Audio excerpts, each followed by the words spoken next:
As I have stated, my sense of humor is absolutely broken. I'm going to have to zoom into this on editing, but at Top Smoke, part of the advertising for Coors Light, it says release the Kraken, unleash the chill.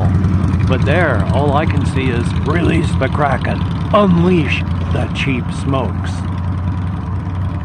Well, if the Kraken smokes, then yeah, I imagine. Well, howdy. Nearly senior citizen here. Greetings, boys, girls, and all of our non-binary friends. And welcome to this, a brand new day. Me standing out on the pier that leads to this place back there. Now, there is something I do want to show you, and I should have gotten it out beforehand. I'm foolish for not having done so. I'm gonna hopefully not drop all the rest of my cards everywhere. Hey, I should have gotten this done beforehand. I am a primate. I don't know why I yelled I'm a primate, just because I was holding my card in my teeth, but there you go. I finally manufactured a cheap strap made out of twine for this thing. My last good tablet I had, a Nook, like 12 years ago, had an actual hole in the tablet itself for you to put a wrist strap. They don't do that anymore, not even on the cases. So I had to wrap twine around the spine and tie that off, and then tie a loop to that. So now if I drop this thing, I am prepared. Also, in Port Orchard and all this area, you can get an Orca card. This is backwards for you, but it's an Orca card. It's a bus thing. It's like a debit card for the bus. You go on to it, you have to buy it, costs $3, and then you load it with cash, and then when you enter the bus, you tap the card up against the reader, and it charges you $2 for the ride. But if you continue to use that card and tap it against readers, at least on that one bus, it's good for the rest of the day. So I put $20 into it when I first bought it. I think I'm down to like 12. Not bad, not bad. Also, it is whatever the hell tide it is when the water is coming up. I guess that's high tide? So it's like high tide, and there's like stuff. But we have a barbecue today at the Veterans Place. There's going to be a whole bunch of motorcycles and barbecue and people, and I can't think of anything more horrific. While also being, not a bad thing. Social anxieties suck. I mean, oy vey. I'm not like one of these TikTokers that can suddenly, right in the middle of a crowded department store, just throw down and start dancing. I mean, just the idea of being in a crowded department store, I can feel all the hair on the back of my neck start to climb and getting chills just at the thought. Ugh. Which, of course, is great because I have to go to Walmart and pick some stuff up. Here's a TMI. I've been eating. Not a whole lot, but I've been increasing the amount of food that I've been intaking. I've been losing weight, thank goodness. But while there has been a fair amount of input, there hasn't been a corresponding output. And that's dangerous, especially at my age. I'm not reaching the point where I need to go to the hospital, but I am reaching the point where I'm going to Walmart and I'm going to pick me up some like psyllium or some other form of get your guts moving type stuff. Oy vey. But still, past that, I have been surviving. I have been trying to purchase equipment that I can use to make my life better. Like I say, I've gotten a power thing for this device so I can power it up on the go without having to plug it into, electrical sockets. I've got a keyboard. I bought a cheap-ass mouse. So I'm turning it into more like a portable desktop type thing. Oh, I even bought an SD card, so some thumbs up for that. But past that, I'm just surviving, trying to do my best. I want to find new and interesting places to record, but there aren't a whole lot of places you can go on foot. There's a lot of the roads have no shoulder, and as much as I don't like to use my walker, right now with the change in area, with the change in just all sorts of things, not being able to sleep well, and with the gabapentin especially, I need to use my walker because my balance and all that is not so good at this point, so yay. But still, I'm going to go around, take a look as much as I can, record as much as I can, head to the library, stitch this all together, and then upload it. So 5 minutes, and I've been spinning in place. If you ever read science fiction, I read a lot of Neil Asher books, and I talk about spinning in place to confuse Wardrones. I'm actually talking about the Wardrones from his Future series.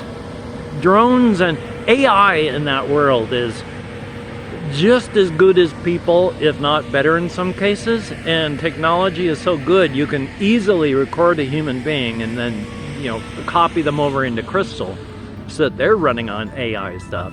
Or you can just take someone's brain and spinal cord, flash freeze it, put it into a system with an atomic pile for power, and then they can run as a cybernetic organism.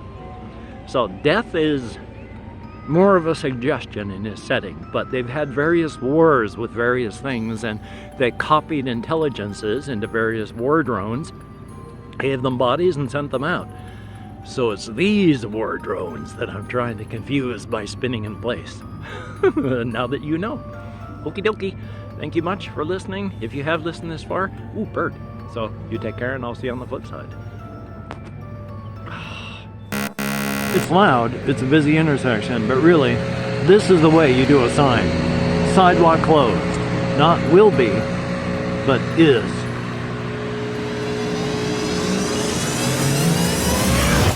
My dear God, the sea, it has eaten the beach. Good Lord. What has happened to our world where something like this can occur? This is insanity. Or a high tide. I mean, one or the other. I sometimes feel bad for the people that try to talk to me. I was just in the library, and a younger fellow was talking to me about Alienware laptop stuff, and he doesn't know that inside I'm screaming at myself to get out of there because of danger, danger, danger.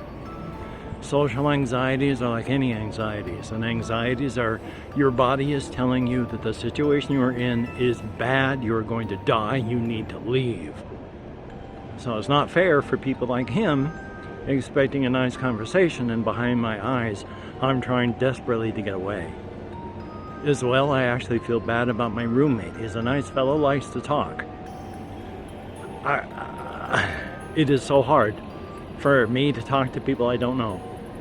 So, yay.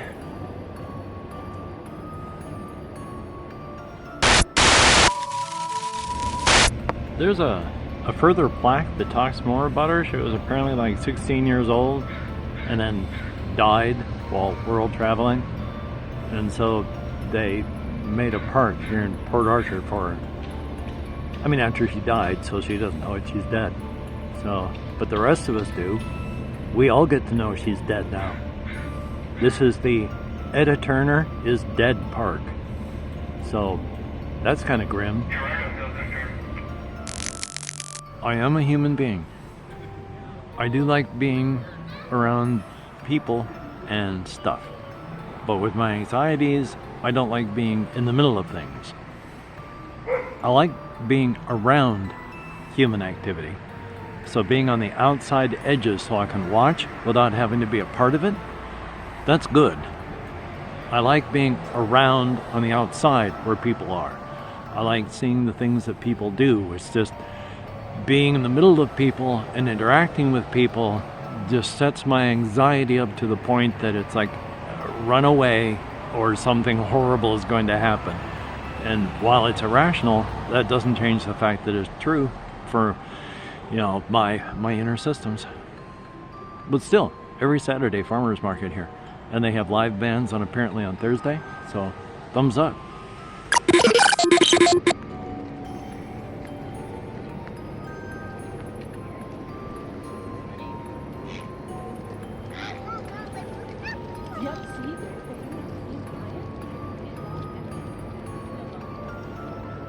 Hopefully I'm following this birdie out there well enough.